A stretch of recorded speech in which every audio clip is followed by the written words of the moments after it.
Bonsoir à tous. À la une de ce journal, une question qui taraude l'esprit des Camerounais. Le Cameroun peut-il tenir debout avec 3 régions en guerre et déclaré aujourd'hui zone économiquement sinistrée, au-delà de ce désastre économique décrié depuis 3 ans et 4 ans dans ces régions de l'extrême nord, du nord-ouest et du sud-ouest. Le gouvernement mise sur les incitations fiscales pour attirer les investisseurs dans ces régions en guerre. Comment analysent les experts en fiscalité sur ces avantages offerts par le gouvernement? Les opérateurs économiques sont-ils rassurés après ces annonces? Nous en parlerons dans ce journal. Et après la rentrée scolaire, la gestion des élèves déplacés anglophones est un véritable casse-tête dans certains lycées et écoles publiques situés dans les régions de l'Ouest et du littoral. Au regard des effectifs pléthoriques, les infrastructures scolaires et le personnel enseignant sont insuffisants pour assurer l'encadrement optimal de ces élèves. Nous ferons le point en ouverture de ce journal.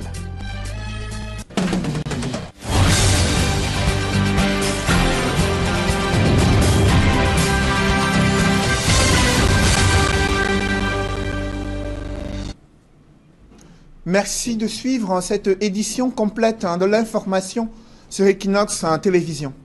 C'était la panique totale au lycée de Babadjou après la découverte d'une arme de fabrication artisanale dans une salle de classe. Si le calme est revenu, un épineux problème se pose dans certains lycées et écoles publiques situées dans la région de l'Ouest.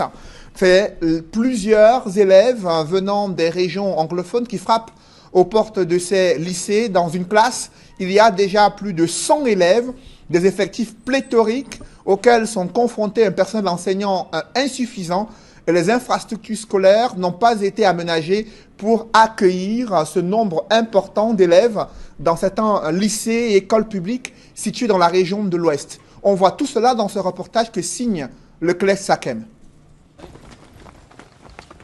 Voici l'intrus retrouvé ce premier jour d'école dans une salle de classe. Nous sommes au lycée bilingue de Batchoua, dans les Bambotons, à un jeu de pierre, l'arrondissement de Santa, dans le nord-ouest Cameroun. Cette arme de fabrication artisanale a été remise aux forces de défense. Pour cette rentrée scolaire, le gouverneur de la région de l'Ouest a fait le tour de quelques établissements scolaires. Un constat se dégage. Nous pouvons relever que, quelque part, nous avons rencontré beaucoup de déplacés dans le département de Bambotous, comme un peu partout dans la région de l'Ouest.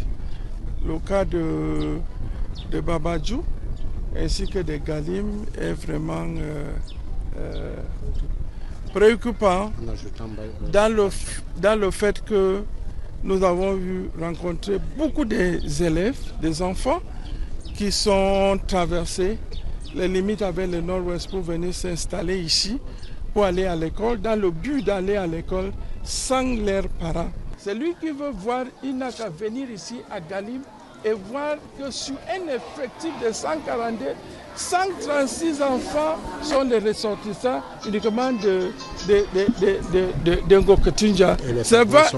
Et que les parents sont restés sans les parents. Les parents sont restés chez eux, mais ont envoyé les enfants pour venir à l'école. La synergie entre les départements de tutelle, le gouverneur de l'Ouest entend trouver un début de solution dans les prochains jours. La promesse des pouvoirs publics de réfectionner le bloc administratif et la bibliothèque du lycée bilingue Xavion, incendié par les séparatistes, reste toujours attendue. C'est sur ce banc que les inscriptions se font dans ce lycée. Ici, là, nous utilisons la salle. Ça, c'est notre salle de professeur. Le banc là que vous voyez. Et là, c'était le bloc administratif. Et à l'intérieur, là, c'est quoi? C'était la salle informatique, mais tout est parti dedans en désordre. Cette salle a été brûlée, c'était le 5 février. Jusqu'à la rentrée de septembre, nous sommes encore là. On flaire dans le désordre. Je ne comprends pas ce qu'il y a de faire. Au lycée bilingue de Tchon, les places sollicitées sont sans cesse croissantes à cause du flux des élèves venus des régions anglophones. Le lycée bilingue de Tchon, qui est le seul lycée bilingue ainsi que complet dans la ville, connaît un afflux considérable d'élèves du Lébi Alem particulièrement et des régions du sud-ouest et du nord-ouest en général, surtout dans la section anglophone. Depuis 3 ans, l'effectif de cette section est pratiquement passé du simple au triple. Malheureusement, les infrastructures n'ont pas suivi. Les chefs d'établissement mettent en exergue la tolérance pour l'inscription des déplacés. Bon, traitement spécial, c'est qu'on ne devient pas assez. Il suffit que l'enfant prouve seulement qu'il vient de ces zones-là. C'est-à-dire que s'il a un bulletin ou son réseau slip, c'est-à-dire que le résultat du GC, il vient, on le prend directement, on ne veut plus de trucs compliqués. Il y en a même qui n'ont pas d'acte de naissance, mais qui vous jurent qu'ils sortent de Moutenguéné. Vraiment, on leur fait confiance et puis on les recrute. Si dans les zones urbaines, l'effectif des élèves est d'environ 80%, ce n'est pas le cas des établissements périphériques. Cette année scolaire, vous savez, l'année passée, on l'avait placé sous le signe de la continuité et l'innovation. Cette fois-ci, nous allons un peu aller dans l'innovation pour une performance efficiente. Le véritable problème que nous rencontrons, c'est d'abord au niveau de l'accès. La principale route qui donne accès à l'établissement risque d'être rompue du fait de l'érosion. Nous avons fait un devis et l'autre difficulté est liée au manque d'énergie électrique. Les cloches qui ont retenti ce 2 septembre dans les établissements scolaires de l'Ouest marquent le début de plusieurs mois d'apprentissage. Ce premier jour, on s'applique déjà. Les indisciplinés sont punis. Le rituel de la rentrée scolaire ne doit pas être banalisé, car en 9 mois, il n'y aura pas un destin à subir, mais un avenir à construire.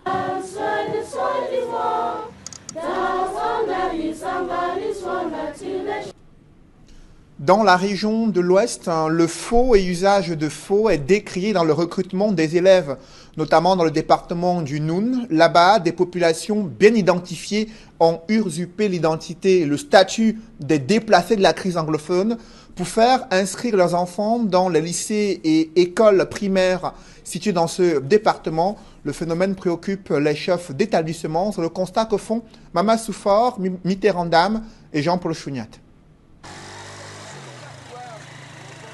À cette rentrée scolaire dans le département du Noun, des familles bien établies font désormais passer leurs enfants pour des élèves déplacés internes de la crise anglophone. Et la manœuvre a même pris de l'ampleur. Il y a beaucoup de gens qui localement se présentent avec des dossiers sous prétexte que ces enfants-là sont du nord-ouest et du sud-ouest. Dès que nous décelons ce cas, nous attirons l'attention de ce parent pour que cela ne se répète plus. En plus des recrutements frauduleux, se pose la question des élèves de l'enseignement technique anglophone. Les élèves du lycée technique qui là-bas sont des anglophones qui sont en train de partir déjà en 4e année. C'est embarrassant pour nous parce que nous ne pouvons pas leur être utiles. Si à jamais il y avait un lycée technique bilingue dans les environs, ou bien cette établissement était un lycée technique bilingue, c'est là où nous pouvons encore être plus utiles pour eux. Du moins, les élèves anglophones du primaire et du secondaire régulièrement inscrits ont déjà été admis dans les salles de classe. The internally displaced student for now I cannot dictate and tell you that this number has come or it is this number. But I have at least around 10 of the displaced children in this school. Certains parmi eux n'ont aucune pièce qui justifie même qu'ils sont des élèves. Pas d'acte de naissance, pas de bulletin, même pas de carte d'identité. Mais nous recevons les dossiers comme ça et puis ils signent les engagements. D'un point de vue sécuritaire, au regard des récents assauts répétés des bandes armées venues du nord-ouest qui ont dévasté de nombreux villages du Noun, les autorités administratives et les chefs d'établissement ont renforcé les dispositifs pour éviter toute surprise. Quelques années plus tôt, nous avions instruit l'utilisation de la détection du détecteur des métaux. C'est ce que nous sommes en train de faire pour filtrer tous les entrées. As far as security is concerned, I will tell you I'm 100% confident. The school is all surrounded by soldiers. Outside you see it's a camp where they are training special corps from Yaoundé. Then below you see camp military, the TAP. So if there's any noise or we discover any scene or any person who is not supposed to be in this environment, we inform the colonel who sends in soldiers immediately to take care of that situation. On a aussi tenu une réunion, pas seulement pour le lycée bilingue, mais pour tous les établissements scolaires dans l'arrondissement de Koutaba. Donc les mesures de sécurité, ce n'est pas à dévoiler. La rentrée des classes pour le compte de l'année scolaire 2019-2020 s'est déroulée dans de très bonnes conditions. Aucun incident n'a été enregistré. Si la rentrée scolaire dans le Noun a démarré sans fausse note, La question du renouvellement des équipements et des infrastructures est plus que d'actualité. Les élèves du lycée bilingue de Koutaba, qui espéraient avoir une salle de lecture flambant neuf, ne l'auront plus suite à l'effondrement de leurs toilettes. Nous sommes obligés de réorienter nos projets vers les toilettes des garçons et des filles. Que les enfants aient au moins des places, des lieux d'aisance dignes de ce nom. Le lycée technique de Koutaba est un cycle complet à l'heure actuelle avec 37 divisions. C'est-à-dire s'il fallait une division, une salle de classe, il nous fallait 37 salles de classe. Or, on n'en avait que 16 jusqu'à ce que le partenariat augmente 3 pour que ça fasse 19. Vous voyez que ce sera un problème. Dans l'ensemble, le train de la rentrée scolaire 2019-2020 a bien sifflé son départ dans le département du Noun. Le premier escale, ce sera dès la fin du premier trimestre pour un bilan du tiers du chemin parcouru. Et comment s'est déroulée la rentrée scolaire dans le département du Mungo, région du littoral? Un accent particulier a été mis sur le renforcement du dispositif sécuritaire en raison de la proximité de ce département avec les localités en proie au conflit dans les régions du sud-ouest et du nord-ouest. Cependant, les chefs d'établissements scolaires publics sont confrontés à ces effectifs pléthoriques liés à l'inscription des élèves déplacés anglophones, ce qui suscite un véritable casse-tête pour ces chefs d'établissements scolaires. Reportage avec Jacquino Molon, Cyril Djemba et Nadine Yambou. Dans le département du Mungo, le retour à l'école s'est fait sous haute surveillance militaire. Les forces de défense et de sécurité sont déployées dans les endroits stratégiques et à proximité des établissements scolaires. Ce dispositif, selon les autorités administratives, vise à parer à toute éventualité dans ce département souvent confronté aux incursions des sécessionnistes. Avec les troubles récemment enregistrés dans les régions anglophones, il y a eu encore un déplacement massif des élèves, n'est-ce pas, des régions en crise vers d'autres localités et notamment vers nous. Donc il est question qu'on encadre cette rentrée et vous avez dû constater que les forces sont déployées un peu partout. Au regard des conditions précaires dans lesquelles vivent ces nombreux élèves déplacés des régions anglophones ayant trouvé refuge dans ces localités, ces autorités administratives appellent à l'humanisme et le sens d'hospitalité. Qui avec même les cours, à comprendre même certains cours. Donc c'est comme ça que dans cette solidarité que nous pouvons vraiment surmonter n'est-ce pas, cette difficulté qu'ils sont en train de traverser. Ici, au lycée technique de Loum, en ce jour de rentrée scolaire, les responsables mettent un accent particulier sur les mesures préventives à adopter durant l'année scolaire. Il ne vous est pas permis de marcher avec les couteaux. Il ne vous est pas permis d'entrer ici avec des objets tranchants. Tout camarade dont l'attitude est suspecte, j'ai dit seulement suspecte, les bureaux de l'administration sont permanemment ouverts. Ambiance similaire à Njombe-Pendia, tout comme à Banga, où cette rentrée scolaire 2019-2020 est placée sur le signe de la sécurité. Reprise des cours effectifs également au lycée de Loé dans le département du Mungo. L'établissement scolaire enregistre cette année un nombre record d'élèves déplacés venus des régions du nord-ouest et du sud-ouest. L'an dernier, nous avons accueilli près de 120 élèves déplacés des régions du nord-ouest et du sud-ouest. Et avec l'affluence que nous observons depuis certains jours, pensons que ce nombre sera multiplié, voire par 2 ou par 3. Nous sommes un peu souples par rapport à leur dossier parce que d'aucuns vous disent on n'a pas de bulletin, on n'a pas d'acte de naissance. La gestion de ces élèves est une équation difficile à résoudre pour le personnel administratif et même enseignant confronté aux effectifs pléthoriques. Pour un établissement qui est à près de 1000 élèves cette année, il faut de nouvelles salles de classe pour résorber le flux de nos enfants des régions qui viennent des régions du nord-ouest et du sud-ouest. Le lycée n'a pas de clôture et cela fait en sorte que la discipline prend un coup. Nous avons également un besoin en enseignants, surtout en session anglophone où la majorité des professeurs sont des vacataires. Nous avons déjà saisi nos différentes hiérarchies par rapport à à cela. Le département du Mungo, localité frontalière avec la région du Sud-Ouest, accueille un nombre important de personnes déplacées depuis le déclenchement de la crise anglophone. La plupart ayant fui des affrontements entre bandes armées et forces de défense. Et les régions du nord-ouest, du sud-ouest et l'extrême nord déclarées zones économiquement sinistrées. Comment la guerre a-t-elle décimé les activités économiques dans ces trois régions importantes pour la contribution au produit intérieur brut du Cameroun? Des précisions avec Donald Brice Kamgan. Les estimations chiffrées du désastre économique dans les régions du nord-ouest et du sud-ouest sont contenues dans un rapport du groupement interpatronal du Cameroun publié en fin 2018. Le GICAM parle de la fissuration du tissu économique et industriel des deux régions en crise, 269 milliards de francs CFA de pertes. Aucun secteur de l'activité économique n'est épargné par les tensions sociopolitiques qui durent depuis fin 2016. Les secteurs de l'agroalimentaire, les produits de rente sont frappés de plein fouet, le cacao et le café, dont 20% de la production nationale est issue du nord-ouest et du sud-ouest, sont asphyxiés. Les entreprises publiques n'échappent pas à la saignée. La Cameroun Development Corporation, deuxième plus grand employeur après l'État, est en faillite. L'essentiel de sa main-d'œuvre a plié bagage, harcelé par les groupes armés. Le directeur général évalue à près de 30 milliards de francs CFA la cagnotte nécessaire pour une relance.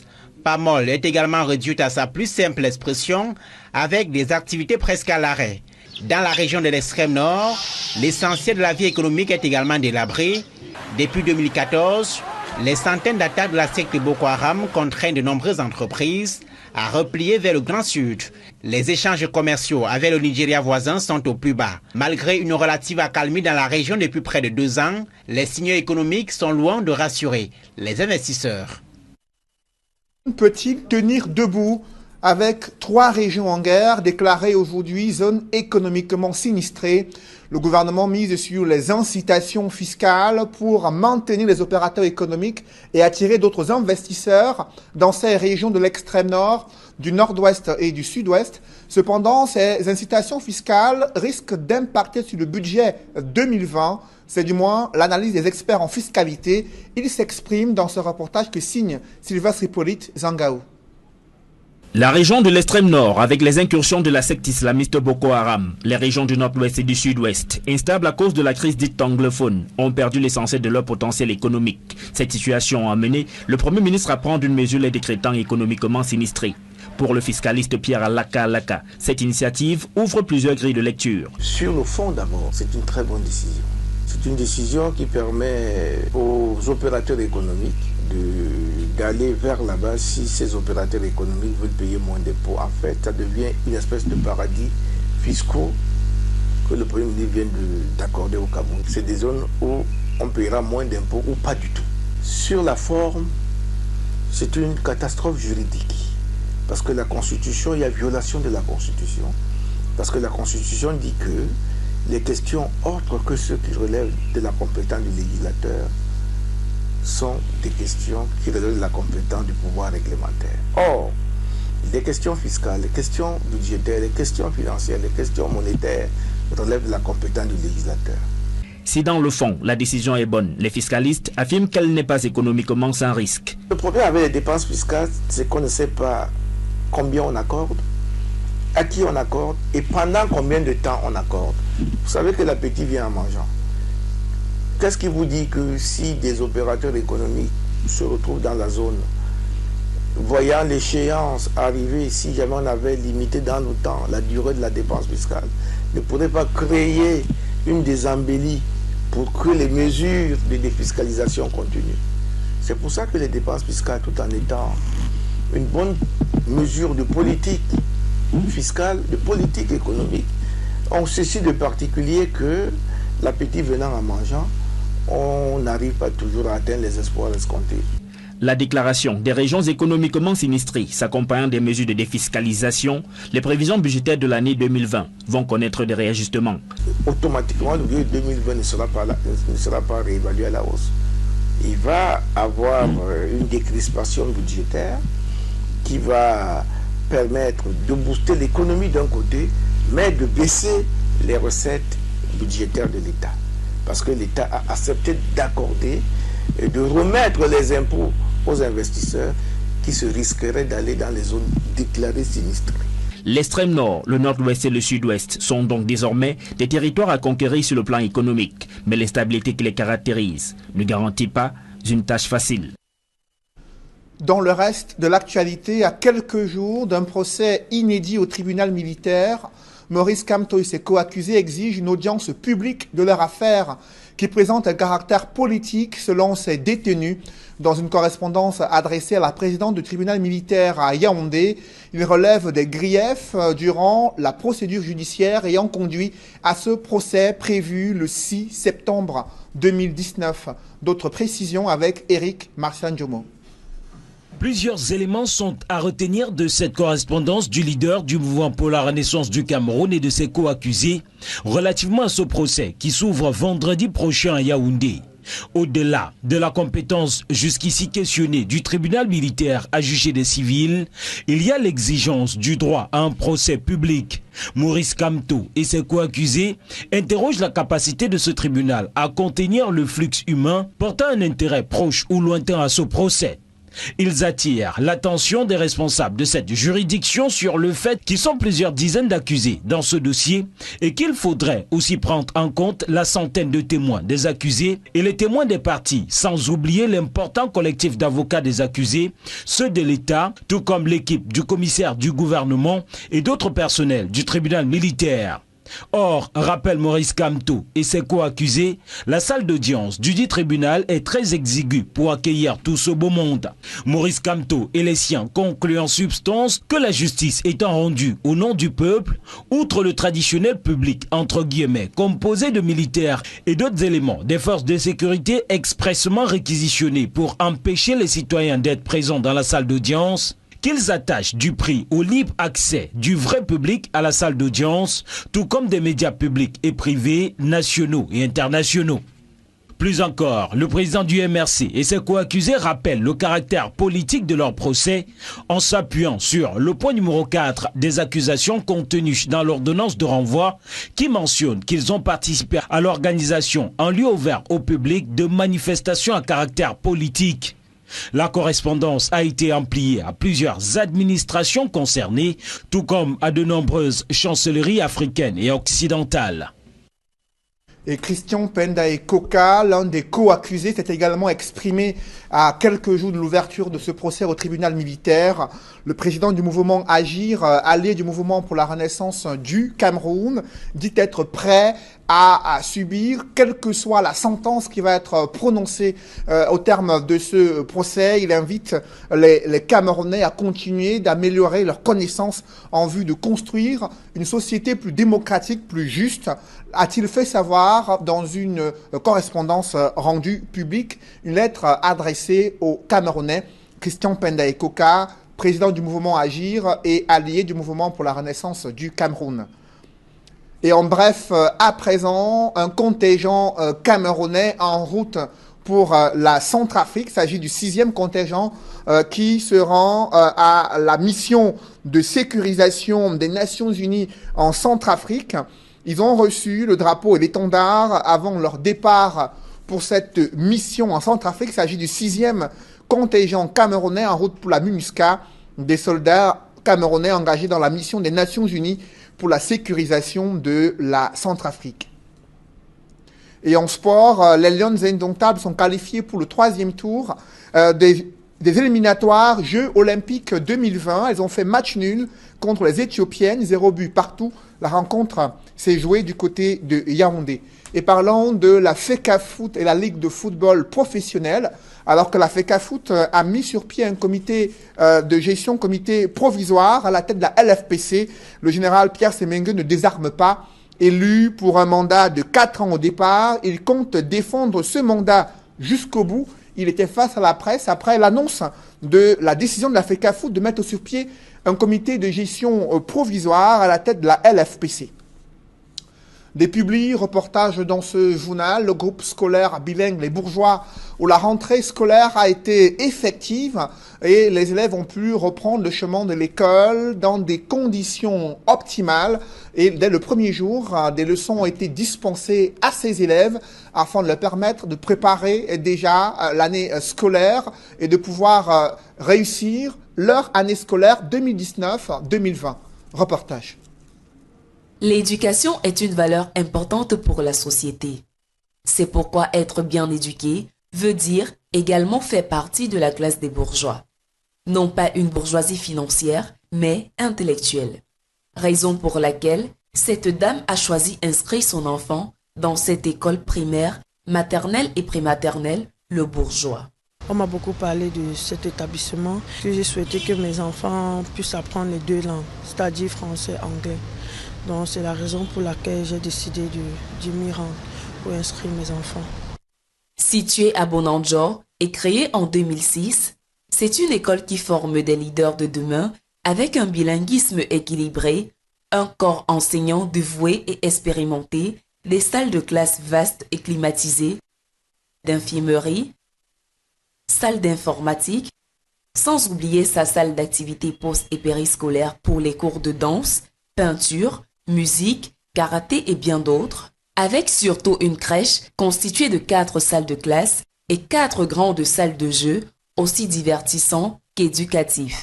Le nombre des élèves qui sont admis dans une salle de classe est limité à 9, au trop 10, pour essayer de faire pour que l'enseignement puisse se focaliser, n'est-ce pas, sur l'éducation de l'enfant. Donc tout ça, et les enfants qui sortent d'ici avec peut-être soit le CEP, eux, ils sont vraiment excellents là-bas d'ailleurs. Dans les résultats, c'est ça qui fait que le Bourgeois est différent des autres écoles. Nous avons eu 100% au First School Living Certificate and Common Entrance Exam, nous avons eu 100% et également au CEP.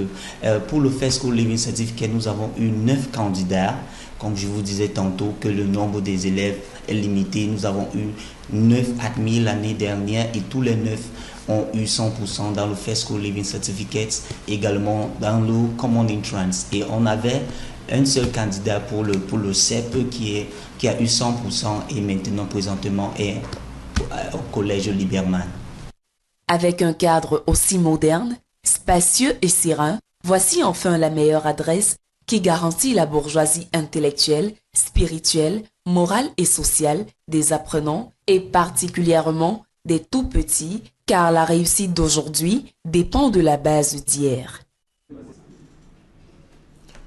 Mesdames, messieurs, c'est la fin de ce journal. Merci de l'avoir suivi. Juste après cette édition de 20h, retrouvez Serge Alain Autou et ses invités pour le débrief du journal sur le plateau d'Equinox Soir. Serge Alain. Maurice Kamto et ses co-accusés exigent des préalables avant de se présenter vendredi prochain devant le tribunal militaire.